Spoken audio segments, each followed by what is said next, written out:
நீதியரசர் ஐயா ஜோதிமணி கதாநாயகியாக டெய்சி ராணி அவர்கள் இருவரையும் இந்த நிகழ்ச்சியின் மூலமாக நான் வணங்குகிறேன்.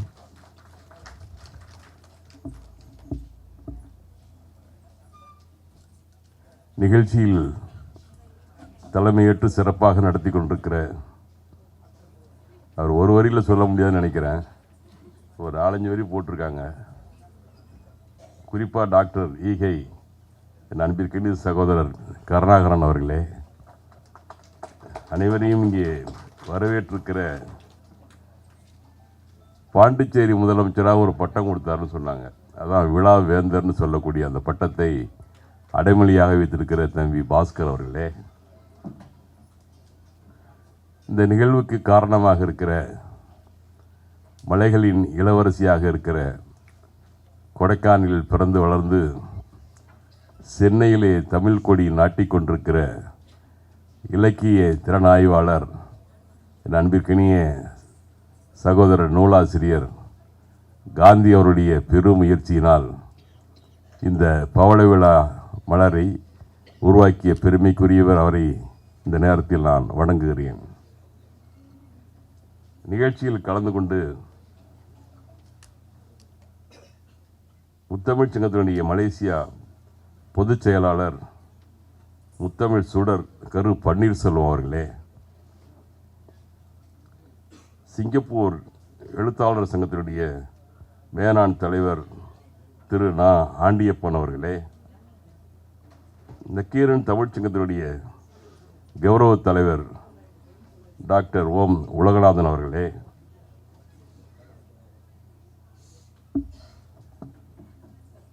அறிவியல் அறிஞர் மற்றும் கல்வியாளர், பல்வேறு மலர்களை வெளியிட்டிருக்கிற ஆய்வாளர் என் அன்பிற்கினிய சகோதரர் டாக்டர் EKT சிவகுமார் அவர்களே, இங்கே நல்ல கருத்துக்களை கரகரத்த குரலில் வழங்கி நம்முடைய மறைந்த முத்தமிழ் கலைஞருடைய குரலை நினைவு கூறுகிற வகையில் கருத்துக்களை வழங்கி அமர்ந்திருக்கிற முனைவர் கவிஞர் மூஞாசே இன்பா அவர்களே, நிகழ்வில் நன்றி கூறுகிற ஆய்வாளராக இருக்கிற ரேஷ்மா அவர்களே மற்றும் மேடையில் அமர்ந்திருக்கிற சான்றோர் பெருமக்களே, இந்த அழைப்பதில் அழைக்கப்பட்டிருக்க அத்தனை பேர்களையும் நான் இந்த விழாவின் மூலமாக விழுத்தி பேசி வருவதாக கருதி கொண்டு, ஆந்திராவிலிருந்து தெலுங்கானாவிலிருந்து வந்திருக்கிற தமிழ்ச்சங்கத்தினுடைய தலைவர் பேர் என்ன, ராஜ்குமார் அவர்களே, கன்னடத்தில் ஒரு ராஜ்குமார் இருந்தார், இப்போ தெலுங்கானாவில் ஒரு ராஜ்குமார் இருக்கார். கிட்டத்தட்ட அவர் பார்த்தா அதே நடிகர் மாதிரி தான் இருக்கிறார், அழகாக இருக்கிறார். ஏன்னா மண் காவிரி மண், காவிரியுடைய தண்ணீரை குடித்தவர், அழகுக்கு சொந்தக்காரர். அவரையும் நான் இந்த நேரத்தில் விழாவில் வரவேற்று வந்திருக்கிற பெரியோர்களே, தாய்மார்களே, நண்பர்களே, உங்கள் அனைவருக்கும் நன்றி கலந்த வணக்கத்தை நான் தெரிவித்துக் கொண்டு, ஆளுமை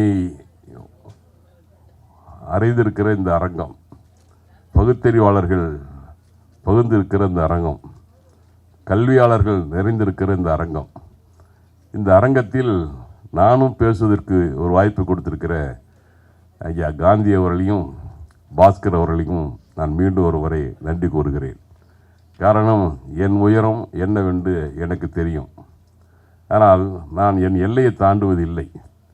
ஆனால் இந்த நேரம் கொடைக்கானல் காந்தியின் அன்பின் வலையில் இந்த அன்பு மாட்டிக்கொண்டதால் நான் அவரை கேட்டு இங்கே வந்ததற்கு ஒரு மறுக்க முடியாமல் நான் வந்தேன். காரணம், சில நாட்களுக்கு முன்னால் எனக்காக ஒரு நூலை எழுதியவர், அதற்கு தலைமையேற்றியவர் நம்முடைய ஐயா நீதியரசர். அவர் பல்வேறு பணிகளுக்கு இடையில் இவர்கள் அழைத்தார்கள். எனக்கும் அவருக்கும் அறிமுகம் அவ்வளதாக இல்லை, ஆனால் கேள்விப்பட்டிருக்கிறேன். ஆனால் அவர் அங்கே வருகிறது வந்து என்னுடைய நிகழ்ச்சியிலே கலந்து கொண்டு இரவோடு இரவாக தூத்துக்குடி போய் மறு நிகழ்ச்சியில் கலந்து கொண்டார். அதற்காக அவருக்கு இப்பொழுது நான் வணக்கம் சொல்லுகிறேன். அங்கே காரணம், அன்றைக்கு அவரை நான் சரியாக கூட மேடையில் பார்த்து முடியவில்லை. காணொலி காட்சியில் முதலமைச்சர் அவர்கள் எங்களை தொடர்பு கொண்டதனால் அந்த மேடையிலே ஒரு அறையில் நாங்கள் 1 மணி நேரம் அதில் செலவிட்டதனால் அவரோடு பேசுவது கூட நேரம் இல்லை. ஆனால் இப்பொழுதுதான் அவரை பற்றி நான் பேசிக்கொண்டே இருந்தேன். ஆனால் இந்த எதிர்பாராத இந்த நிகழ்வை ஏற்படுத்தி கொடுத்த காந்தி அவர்கள், பொதுவாக வந்து ஏதோ நீதி அரசர்னு சொன்னால் ஒரு தூரத்தில் எங்கேயோ ஒரு பக்கம் இருந்து அவங்களுடைய வர்றவங்களெல்லாம் எல்லாருமே வந்து தன்னுடைய பார்வையில் குற்றவாளியா குற்றமற்றவனா என்று பார்ப்பதிலேயே அவங்களுக்கு காலமும் நேரமும் சரியாக இருக்கும். வாழ்நாளில் பல்வேறு தீர்ப்புகளை வழங்கி அந்த தீர்ப்புகளுக்கு இடையே அவருடைய பெருமைகளையும் உரிமைகளையும் அவருடைய அந்த கடமையுடனும் செய்து காட்டிய பல்வேறு நீதியரசர்கள். பல நீதியரசர்கள் ஓய்வு பெற்றதுக்கு பிறகு தான் உண்டு, தன் குடும்பம் உண்டு, தன் செல்வம் உண்டு, பிள்ளைகள் உண்டு என்ற வகையில் தன் பொழுதை கழிக்கிற நீதியரசர்கள் இருக்கிறார்கள். ஆனால் சில பேர் நம்முடைய ஐயா ஜோதிமணி போன்றவர்கள் அவர் ஓய்வு பெற்றதுக்கு பிறகும் இந்த தமிழுக்காக ஆற்றுகிற பணி எண்ணிலடங்காத பணி என்பதற்கு அடையாளமாக அவர் இங்கே வருகின்றிருக்கிறார். அவரை நான் கும்பகோணம் தமிழ்ச்சங்கம் என்ற தலைவருடைய முறையில் அவரை மனமாற நான் வாழ்த்துகிறேன். இன்னும் ஒரு 100 ஆண்டு காலம் அவரும் அவர் துணைவியாரும் பல்வேறு நிலையில்லாமல் வாழ வேண்டும் என்று என்னுடைய மனதார வாழ்த்துகிறேன். மாட்சிமை தங்க நீதியரசர் அவர்கள் 75வது சிறப்பு மலர், அதாவது இந்த சிறப்பு மலரில் ஒரு சிறப்பானது என்னென்னா அதுக்கு வச்சுருக்க பேர் தான் அது. என்னை பற்றி அவங்க வந்து காந்தி அவர்கள் என்ன சொல்லியிருக்காரு நினச்சிக்கிட்டு இருக்காருங்கிறது இல்லை. இங்கே இன்பா வந்து காலையில் வர்ற பொழுதே ஒரு சொன்னார், யாரும் காந்தியை வந்து மதிக்கிறது இல்லை, எழுத்தாளர்கள் வெளியே தெரிவதில்லை, எழுத்தாளர்களை வந்து மதிப்பு வர வேண்டும், அவரை மதிக்க வேண்டும் என்று சொன்னார். காந்தியை மதிக்கலாம் இந்தியாவில் எவனும் இருந்து புரோஜனமே கிடையாது. எல்லார் பையிலையும் காந்தி இருக்குது. காந்தி இல்லைன்னா வீட்டில் ஒரு பைசா கூட செலவு எல்லா நோட்லேயும் காந்தி தான். ஆக காந்தியை யாரும் இந்தியர்கள் மறந்துவிட முடியாது என்பதற்கு அடையாளமாக இன்றைக்கு அவரை நாங்கள் அனைவருமே சட்டப்பையில் வச்சுருக்கிறோம், பொருளாதாரத்தில் உயர்ந்திருக்கிறோம். அதில் அவர் இல்லைனாக்கா எதுவுமே இல்லைங்கிற அளவுக்கு இன்றைக்கி இருக்கிற அந்த பெயர் காந்தி, மகாத்மா காந்தி, இவர் எழுத்தாளர் காந்தி. ஆனால் காந்தியுடைய படம் இந்த ரூபாய் நோட்டில் இருக்கிறதுனால தான் இன்னமும் அவர் வச்சுருக்காங்க. எல்லாத்தையும் மாற்றிக்கிட்டு இருக்காங்க ஒன்றியத்தில், அதையும் மாற்றாமல் இருக்கணும்னு நம்ம வேண்டிக்கிறோம். இப்போ அப்படி ஒரு நிலை. பவளவாய் கமலச்செங்கன் என்ற நூலை நான் முழுமையாக படித்து பார்த்தேன். எனக்கு இருக்கிற பல்வேறு பணிகளில் ஐயா நீதியரசர் மேல் இருந்த அந்த ஆர்வத்தில் நான் அதை மொத்தமாக படித்தேன். என்னை பற்றி 250 பக்கத்தில் எழுதினார் காந்தி ஐயா. அதை நான் இன்னும் பார்க்கவும் இல்லை, என்கிட்ட காட்டவும் இல்லை, நான் இன்னும் படிக்கவும் இல்லை. ஆனால் ஐயாவை பற்றி சொல்கிற பொழுது நான் பிடிஎஃப்பில் அனுப்ப சொல்லி, அது ஒரு புத்தகமாக எனக்கு கொடுக்கல, அவங்க பிடிஎஃப்பில் எடுத்துகிட்டு சொல்லி அதை முழுமையாக படித்து அதற்கு பிறகுதான் அதை நான் இங்கே வருந்திருக்கிறேன். பவளவாய் கமலச்செங்கன் என்ற வரி 12 ஆழ்வார்களில் 10வது ஆழ்வாராக இருக்கிற அந்த தொண்டர் பொடியாழ்வார் அரங்கநாதன் அழகிய திருமேனியை பற்றி போற்றி பாடிய பாடலின் வரிதான் இது. மார்கழி மாதம் திருமாலுக்கும் சிவபெருமானுக்கும் உகந்த மாதம் என்று கூறுவார்கள். மார்கழி மாதத்தை சில பேர் மார்கழி மாதம் வந்து பூட மாதம்னு சொல்லுவான். ஆனால் உண்மையிலே சுறுசுறுப்பான மாதம் இந்த மார்கழி மாதம் தான். அந்த மாதம் தான் அவரும் பிறந்திருக்காரு, அந்த மாதம் நானும் பிறந்தேன். அதுதான் எனக்கு இருக்கிற ஒரு பெரிய சிறப்பு. திருப்பாவையும் திரும்பவாயும் அதிகாலை வேளையில் தெருக்கடியில் ஒலிக்கின்ற மாதம் இந்த மார்கழி மாதம். மாதங்களில் மார்கழியை பற்றி பெருமையாக பேசுவார்கள். தொடரடி பொடியாழ்வார் பிறந்தது இந்த மார்கழி மாதத்தில் தான். அந்த மார்கழி மாதத்தில் இந்த நூலும் வெளிவருவது எனக்கு மிகுந்த மகிழ்ச்சியை தருகிறது. எத்தனையோ வாழ்க்கை வரலாற்றுடைய நூல்களுக்கு நான் வாழ்த்துறையும் அணிந்துரையும் வழங்கியிருக்கிறேன். ஆனால் இந்த நூலை மிகவும் வித்தியாசமான ஒரு நூல். ஒரு வாழ்க்கை வரலாறு நூலினை இப்படி ஒரு இலக்கிய நூலாக வெளியிட முடியும் என்பது ஒரே ஆசிரியர் காந்தியால் மட்டும்தான் முடியுங்கிறதுக்கு அடையாளமாக தான் நான் அதை பார்க்கிறேன். அதில் பார்க்குறேன் திருக்குறள், திருமந்திரம், திருவாசகம், வள்ளலார் பாடல்கள், தேவாரம், திவ்ய பிரபந்தம், சித்தர்கள் பாடல்கள் என எல்லாவற்றையும் இந்த நூலிலே கொண்டு வந்திருக்கிறார் ஐயா கொடைக்கானல் காந்தி அவர்கள் என்பதை நான் குறிப்பிட்டு சொல்ல கடமைப்பட்டிருக்கேன். அதிலும் குறிப்பாக சித்தர்கள் பற்றி, சித்தர்கள் என்ற சிந்தனையாளர் என்ற தலைப்பில் ஒரு 115 வரிகளில் அவர் எழுதியிருக்கிறது மிகவும் சிறந்தது. காரணம், நான் பல ஆண்டுகளாக பல்வேறு சித்தர்களை நான் போகிஸ்தர் வரைக்கும் நான் ஓரளவுக்கு படித்து பல மேடைகளில் நான் பேசியிருக்கிறேன் அவர்களை பற்றியெல்லாம். ஆக சித்தர்களுடைய வாழ்வு என்ன என்பதெல்லாம் ஓரளவுக்கு நாம் அறிந்து தெரிந்திருக்கிறது தான்.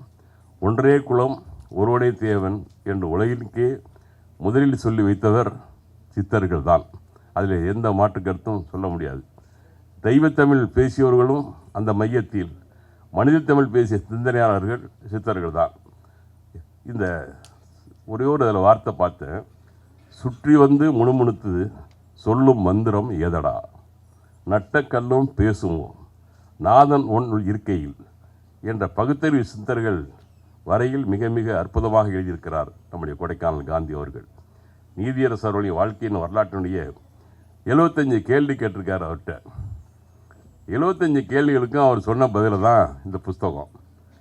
இந்த 75 கேள்விகளையும் ஏன் 75 கேள்வி கேட்டிருக்காருன்னு, என்னுடைய யுகத்தில் வயது அவருக்கு 75, அதனால் அவர் கேள்வி 75 கேட்டு அவருடைய வாழ்க்கை வரலாறு பூரா வந்து அப்படியே மனப்பாடமாக எழுதி வாங்கியிருக்கிறார். அதில் தான் நீதியரசர்கள் படிக்க விரும்பியதோ மருத்துவர் டாக்டருக்கு தான் அவர் படிக்க வந்தது. ஆனால் அவர் கிடைச்சது பார்த்திங்கன்னா குற்றவியல் துறையில் அவர் வந்து நீதியரசருக்கு டாக்டர் பட்டம் வாங்கியிருக்கிறார். அவருக்கு டாக்டர் வாங்க வேண்டிய பட்டம் இல்லை, கிடைக்கலன்னா கூட அந்த அவருடைய படிப்பினால் குற்றவியல் டாக்டர் பட்டம் பெற்றுவிட்டார் என்பது அவருடைய மனநிறைவு. அதற்கு வந்து அவருடையது. நினைத்ததை கிடைக்காவிட்டால் கிடைத்ததை கொண்டு பெருமைப்படி என்பார்கள் கிராமத்திலே சொல்வார்கள். அப்படி நம்முடைய நீதியரசு அவர்கள் கிடைத்ததில் உச்சந்தொட்டு நம்முடைய மிகுந்த மகிழ்ச்சிக்குரியதுதான் என்பதை இங்கே நான் குறிப்பிட்டு சொல்கிறேன். நீதியரசர்கள் அவர்கள் நீதிமன்றத்தை பணியாற்றியதை விட அதிகமாக பல்லூரிகள், கல்லூரிகள், பல்கலைக்கழகங்கள், சங்க மேடைகள், ஆலய வளாகங்கள், அறிவியல் கருத்தரங்கள் என பல்வேறு இடங்களில் ஏறத்தாழ 1000 ஊர்களில் 3000 மேடைகளில் பேசிய ஜாம்பவான் இங்கே அமர்ந்திருக்கிற ஜோதிவரம். இதையெல்லாம் இதிலே அவருடைய நூலிலே எழுதியிருக்கிறார் நம்முடைய மரியாதைக்குரிய காந்தி அவர்கள். இந்த நூலை பற்றி என்னுடைய அறிவுக்கு எட்டிய வரையில் ஒரு கருத்து உண்டு. கொடைக்கானல் காந்தி அவர்கள் என்னை தவறாக நினைக்கக்கூடாது என்று நான் கேட்கிறேன். 75 கேள்வி கேட்டிருக்காரு. 75 கேள்வியில் அவர் வரலாறுலாம் பிடிச்சிருக்காரு. அவர் நீதியரசராக இருந்த பொழுது உங்களுடைய ஆற்றிய பணி, நீங்கள் எத்தனை வழக்குகளுக்கு தீர்ப்பு சொல்லியிருக்கீங்க, நீங்கள் சொன்ன தீர்ப்பில் எது சிறந்த தீர்ப்பு, எது அற்புதமான தீர்ப்பு, எது தமிழுக்கோ தமிழ் மக்களுக்கோ இந்த நாட்டுக்கோ ஆற்றிய தீர்ப்பு எது என்று அவர் ஒரு வார்த்தை கேட்டிருந்தால் அவர் சொல்லியிருப்பார், நான் என்னுடைய வாழ்க்கையில் 48,000 வழக்குகளுக்கு நான் தீர்ப்பு சொல்லியிருக்கிறேன் என்று அவர் சொல்லியிருப்பார். அது இந்த புத்தகத்தில் ஏறி இருக்கும். அதை மிகப்பெரிய ஒரு ஜாம்பவான் காந்தி அவர்கள் அப்படிப்பட்ட ஒரு அற்புதமான கருத்தை தவற விட்டு விட்டார் என்பதுதான் என்னுடைய கருத்து. அதை மீண்டும் இன்னும் அவருடைய 75 கேள்விகளை மீண்டும் ஒரு 75 கேள்விகளாக வைக்கப்பட்டு இன்னும் அவருடைய என்னென்ன அவருடைய திறமைகளை எல்லாம் நீங்கள் வார்த்தை செய்ய வேண்டும் என்று நான் கேட்டுக்கொள்கிறேன். இந்த நூல் வந்து இன்னும் சிறப்பாக இருந்திருக்கும். மேலும் ஒன்றே ஒன்று அதில் பார்த்தேன், மேலும் கடலளவு கிடைத்தாலும் மயங்க மாட்டேன், அது கையளவே ஆனாலும் கலங்க மாட்டேன் என்ற கவியரசர் கண்ணதாசனுடைய பாடல் வரிகளை மேதகு இந்திய குடியரசுத் தலைவருடன் நமது நீதியரசர் கை குலுக்கி கொண்டிருக்கிற அந்த படத்துக்கு கீழ் எழுதப்பட்டிருக்கிற அந்த வாசகம் மிக அற்புதமான வாசகம் என்பதை நான் இங்கே நினைவு கூற கடமைப்பட்டிருக்கின்றேன். நம்முடைய நீதியரசரை பற்றி பேசுகிற பொழுது எனக்கு ஒரு நினைவுக்கு வருவது, ஒரு வழக்கு மன்றம், அதில் 2 வழக்கறிஞர்கள் வாதாடி கொண்டிருக்கிறார்கள். பார்வையாளர்கள் வந்திருக்கிறார்கள், மீதி வழக்கறிஞர் இருக்கிறார்கள். ஒரு வழக்கறிஞர் வேகமாக தன்னுடைய கருத்துக்களை பதிவு செய்து கொண்டிருக்கிறார். அப்பொழுது ஒரு உதவியாளர் வருகிறார். அவர் வருகிற பொழுது ஒரு துண்டு சீட்டை கொடுக்கிறார். அந்த வேகமாக வாதாடிய வழக்கறிஞர் அதை பார்த்தார், ஒரு நிமிடம் தயங்கினார், திருப்பி அந்த துண்டு சீட்டை தன்னுடைய கவுன் பாக்கெட்டில் வைத்துக்கொண்டு தொடர்ந்தார் வாதத்தை. நீதியரசர் பார்க்கிறார், அவர் பெயரை சொல்லி என்ன துண்டு கடிதம் வந்ததே சொல்லுங்களேன் என்று சொல்கிறார். அதற்கு நீதியரசரிடம் சொல்லி ஒன்றும் இல்லைங்க, நான் அதை சொல்கிறேங்க அப்படின்னு சொல்லிட்டு தொடர்றார். 2 வழக்கறிஞர்களும் தங்களுடைய வாதங்களை வைத்ததுக்கு பிறகு நீதியரசர் தீர்ப்பு சொல்லிவிடுகிறார். தீர்ப்பு சொன்னதுக்கு பிறகு நீதியரசர் மீண்டும் கேட்கிறார், இப்பொழுதாவது சொல்லுங்களேன், இதான் நீதி முடிச்சிட்டிங்க, நீங்கள் உங்களுடைய வாதி ஜெயிச்சிட்டாரு, இப்போயாவது நீங்கள் சொல்லுங்களேன் அப்படின்னு சொல்லும் பொழுது நீதியரசரே ஒன்றும் இல்லைங்க, என் ஊரில் என் தாய் மரணமடைந்திருக்கிறார் என்ற செய்தி வந்திருக்கிறது என்று சொன்னார். ஏன் இதை நீங்கள் மரணமடைந்திருக்க செய்தி நீங்கள் வந்து என்று சொல்லிட்டு இருந்தால் நான் நிறுத்தியிருப்பேன், இன்னொரு நாளைக்கு வச்சிருக்கலாமே அப்படின்னு அவர் சொல்கிற பொழுது அந்த வழக்கறிஞர் சொல்கிறார், இல்லை நீதியரசர் அவர்களே, என் தாய் இறந்தது என்பது என்னால் ஏற்றுக்கொள்ள முடியாத ஒன்று தான். ஆனால் என் தாய்நாட்டிற்காக சுதந்திரத்துக்காக போராடியவர்தான் இவருடைய வாதி. அவரை வெற்றி பெற வைக்க வேண்டும் என்பதுதான் என்னுடைய குறிக்கோள். அதனால தான் இதை விட அது பெரிதாக நான் கருதுகிறேன் என்று சொன்னவர் அந்த வழக்கறிஞர். யார் அந்த வழக்கறிஞர்? உங்களுக்கே மனசில் கேட்கணும்னு தோணுமில்ல. அந்த வழக்கறிஞர்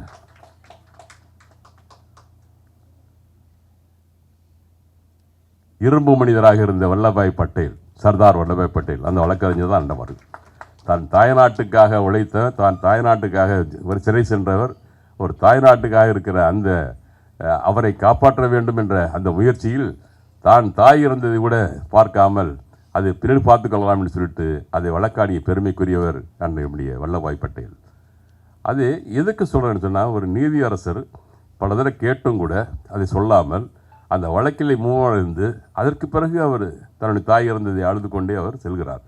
அப்படியாப்பட்ட வழக்கு மன்றம் வாதாடிய நீதிகள்லாம் இருந்திருக்கிறாங்க. அந்த வகையில் நம்முடைய நீதியரசர் தன்னுடைய வாழ்நாளில் கிட்டத்தட்ட 12 ஆண்டுகள் நீதியரசராக இருந்திருக்கிறார். அவர் வழக்கறிஞருக்காக ரொம்ப நாள் இருந்திருக்கிறார். எனக்கு நான் கேள்விப்பட்ட பொழுது மெட்ராஸ் யூனிவர்சிட்டியில் நம்பர் 1 ஸ்டூடெண்ட்டாக கோல்டு மெடலிஸ்டாக இருந்திருக்கிறார். அது ஒரு பெரிய பெருமைக்குரியவர். சாதாரண ஒரு பர்மாவிலேருந்து அவங்களுடைய தாய் தந்தைகள் நடந்தே வந்திருக்கிறாங்க. சென்னையில், வட சென்னையில் வந்திருக்காங்க.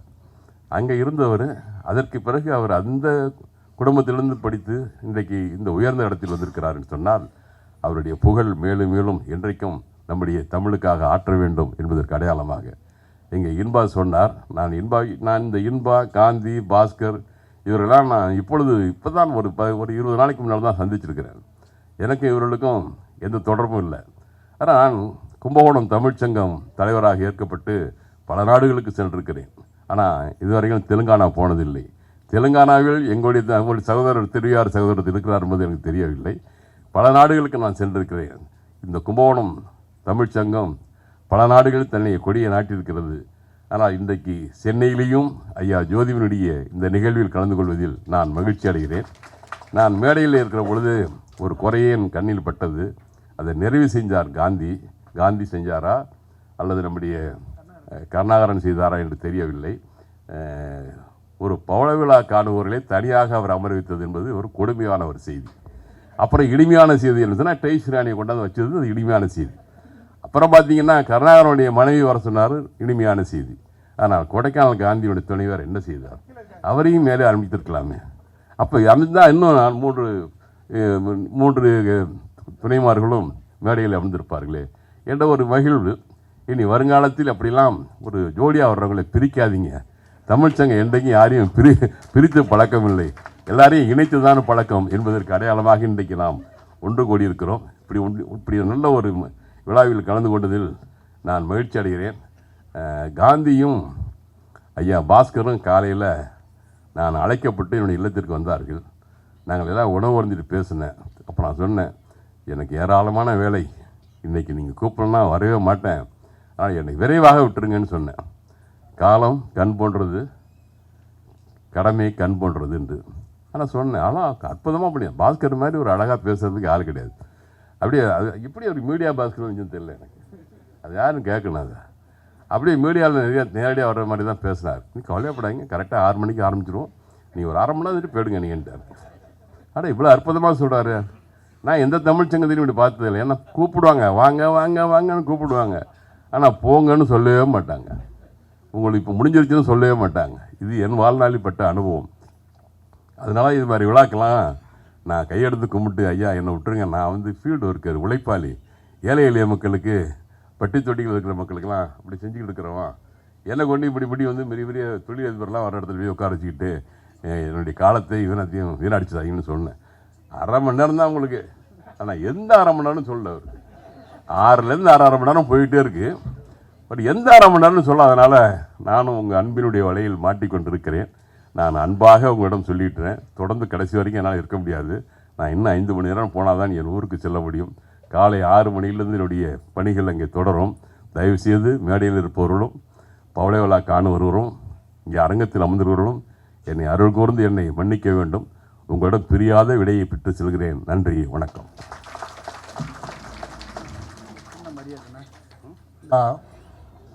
இது ஒரு இன்ப விழா.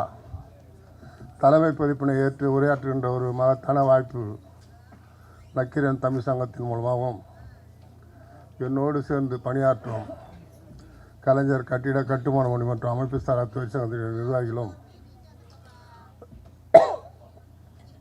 சிறப்பான முறையில் இந்த நிகழ்வு நடைபெற்று கொண்டிருக்கிறது. இந்த நிகழ்ச்சி நடைபெறுகின்ற தருணத்தில் முதல் நிகழ்வாக அன்புக்குரிய சகோதரி வர்ஷனாவையும் அவருடைய சகோதரியும் மேடைக்கு அழைக்கிறேன்.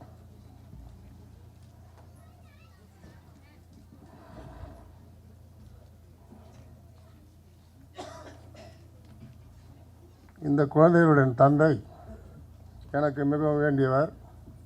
அதேபோல் நக்கீரன் தமிழ் சங்கத்துக்கு மிக சிறப்பான முறையில் செயல்படக்கூடியவர்.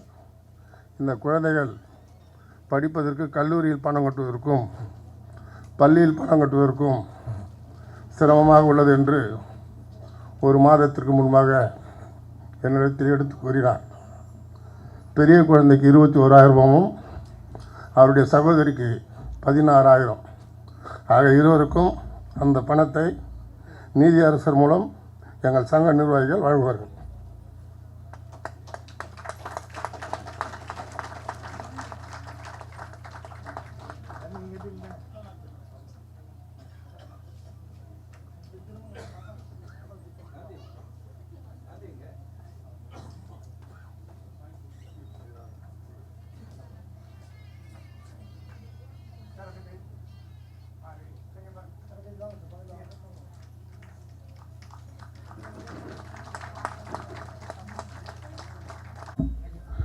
இது ஒரு தனிப்பட்ட மனிதனால் என்னால் இயலாததை என்னுடைய சங்க நிர்வாகிகள் இடத்தில் கூறி ஒரு குறுகிய காலத்தில் இந்த தொகையை ஏற்பாடு செய்து இந்த மேடையிலே வழங்குவதில்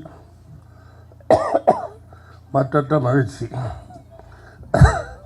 எனக்கு கொஞ்சம் கோல்டு, அதனால் சரியாக பேச முடியல.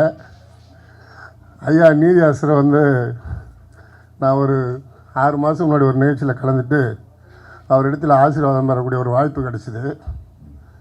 அவர் புத்தகத்தை என்னுடைய தலைமையில் வெளியிடணுன்ற ஒரு கருத்தை சொன்னார்.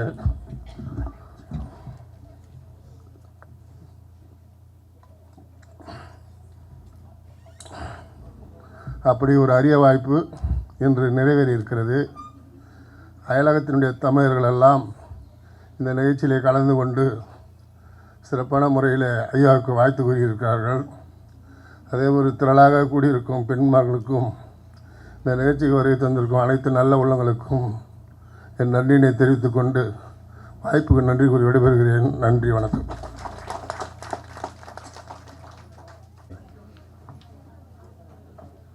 முனைவர் Sediyan Kumarasamy, general secretary of the Nakkeerar Tamil Sangam. முத்தமிழ் சுடர் கரு பன்னீர்செல்வம் அவர்கள், பொதுச் செயலாளர் மலேசியா முத்தமிழ் சங்கம் மலேசியா அவர்களே, என்னுடைய அருமை சகோதரர் ஓம் உலகநாதன் அவர்களே, அருமை சகோதரர் கொடைக்கானல் காந்தி, இன்பா, மீடியா பாஸ்கர் அவர்களே, நீதிச்செல்வன் அவர் தனியாக உட்காந்துட்டு இருக்காரு நினைக்கிறேன். நீதிச்செல்வன் எங்கே போயிட்டார்? நீதிச்செல்வன் அவர்களே, அவர் இப்போ தனியாக தான் இருப்பார். அருமை சகோதரர்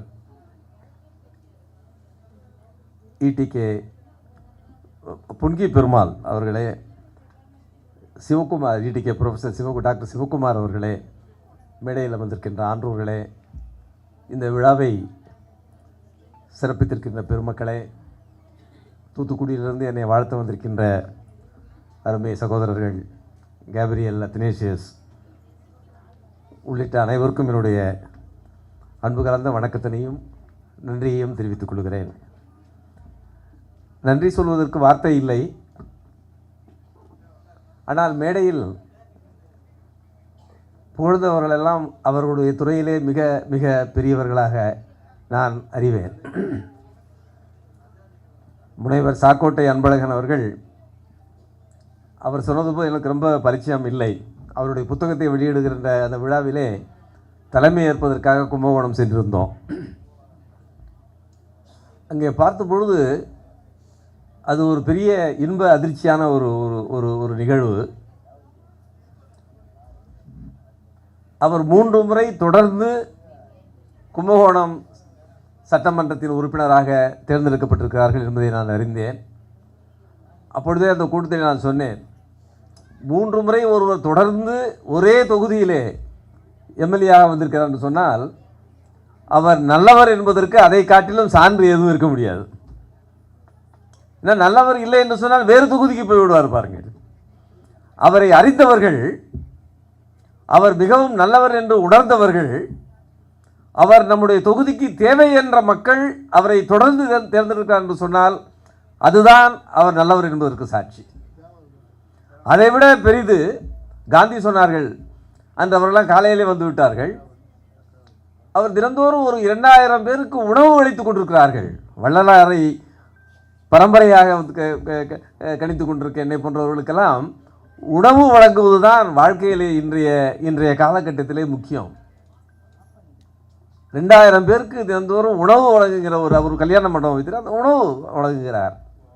அது மாத்திரமல்ல, ஏழை எளியவர்களுக்கு அவர் மெடிக்கல் ட்ரீட்மெண்ட் நிறைய பேர் கொடுத்து கொண்டிருக்கார்கள் எல்லாம் சொன்னார்கள்.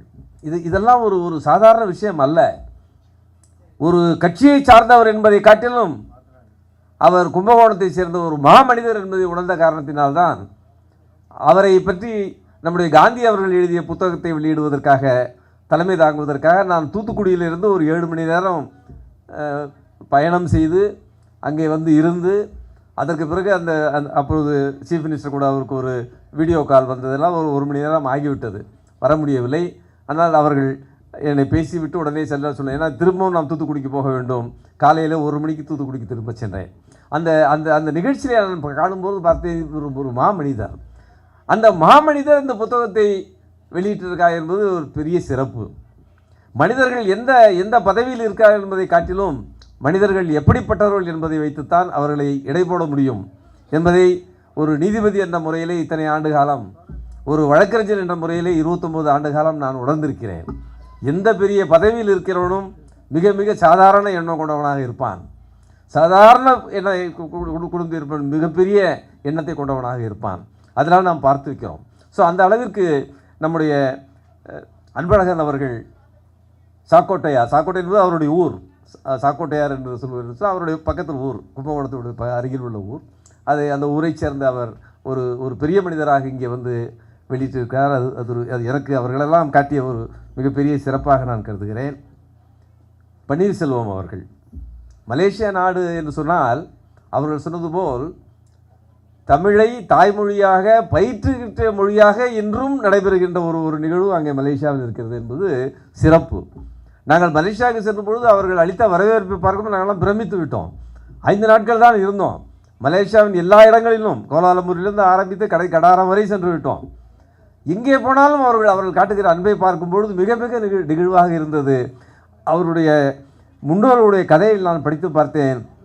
இத்தனை இன்னல்களை எல்லாம் தாண்டி அவர்கள் இன்று தமிழுக்காக சேவை செய்து கொண்டிருக்கிறார்கள் உலகளவில் சொல்லும் பொழுது அது மிக பெருமை வாய்ந்தது.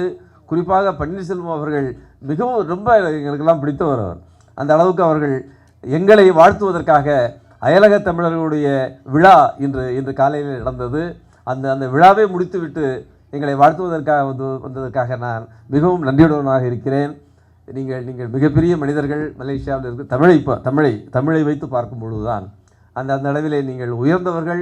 உங்கள் வரவு மிக மிக சிறந்த வரவு இந்த இடத்திலே என்று கேட்டுக்கொள்கிறேன். என்னுடைய அன்பு சகோதரர் உலகநாதன் அவர்கள், ஓம் உலகநாதன் இவரெல்லாம் அந்தந்த துறையில் அவர்களெல்லாம் மிகப்பெரியவர்கள். ஓம் உலகநாதன் அவர்கள் ஜோதிடத்துறையில் பெரிய வல்லுநர். அவர் ஜோதிட மகாநாடு ஒரு வருடம் நடத்துவார். அதற்கு நான் தலைமை தாங்குகிற வாய்ப்பு கூட நிறைய கிடைத்தது. அவரை நான் மேடையில் கூட திட்டுவேன். அவரை உரிமையோடு சொல்வது தான். ஏனென்றால் மேடையில் ஒரு 10 ஜோதிடர்கள் 10 வகையாக ஒரு மனிதருக்கு சொல்லுவார்கள். நான் கேட்பேன், ஒரே மனிதருக்கு 10 வகையாக சொல்லுகிறீர்கள், என்ன ஜோதிடம்? What is sanctity behind this? எல்லோரும் ஒரே மாதிரி சொல்லணும்.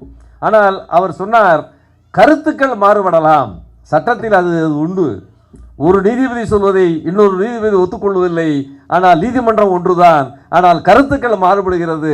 சட்டத்தின் அடிப்படையில் கருத்துக்கள் மாறுபடுவது ஏற்கக்கூடியது தான். ஆகவே ஜோதிடத்தில் அவர்கள் சொல்வது ஒரு ப்ரீகாஷனரி பிரின்சிபிள் என்று சொல்லுவோம். நீங்கள் ஜாக்கிரதையாக இருந்து கொள்ள வேண்டும். நான் அவருக்கு அடிக்கடி சொல்லுவேன், நீங்கள் நிறைய விஷயங்களை அவர் வெளிப்படையாக சொல்லிவிடுவார். வெளிப்படையாக தயவு சொல்லிவிடாதீர்கள் என்று சொல்லுவேன் அவரை. ஏனென்றால் மக்கள் எல்லோரும் மனதை கொண்டவர்கள் தானே. அவர்கள் ஏதோ மனதிலே ஒரு இயக்கம் விடும். ஆனால் அவர் அதை சொல்லுவதனுடைய நோக்கம் என்னவென்று சொன்னால் தன்னை காப்பாற்றிக் கொள்வதற்காகத்தான் அதை சொன்னார். பெரிய பெரிய தலைவர்களுக்கெல்லாம் சொல்லுவார். கலைஞர் முதற்கொண்டு வாஜ்பாய் அவர்கள் பெரிய பெரிய தலைவர்களுக்கெல்லாம் அவர் ஆர்வம் சொல்லியிருக்கிறார். அவர்கள் சொன்னபோது ஏஆர் ரஹ்மான் அவருக்கு அவர் பேரை மாற்றி கொடுத்தவர் அவர் தான். ஏஆர் ரஹ்மான் பேரை மாற்றி உலகளாவிய பெரிய மனிதனாக ஆக்கியவர் நம்முடைய ஓம் உலகநாதன் அவர்கள். அந்த அளவுக்கு அவர் அந்த துறையிலே பெரியவர். கருணாகரன் பாருங்கள், மேடையிலே நம்ம பார்த்துட்டோம் பார்த்தீங்களா.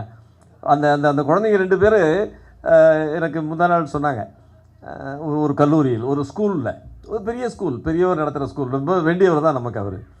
அதில் ஏதோ ஒரு காலாண்டு சம்பளம் கொடுக்கவில்லை என்பதற்காக அந்த பொண்ணை வெளியே நிறுத்தி விட்டார்கள். நல்ல படிக்கக்கூடிய மாணவி, நல்லா பாடுவாள், எல்லா எங்கள் நிகழ்ச்சிகளிலும் பாடுபவள் அவர் தான். கடவுள் வாழ்த்து பாடு நல்லா பாடுவார். பாரதியாருடைய பாடல் பாடினதில் அது மாதிரி அவர் சொன்னது பாருங்கள். அது சொன்ன உடனே அவர் பாருங்கள், அது கருணாகரன், அதான் ஈகை. அவர் முன்னாலே ஈகை இருக்குது. கருணாகரங்கிறது ஈகை தான்.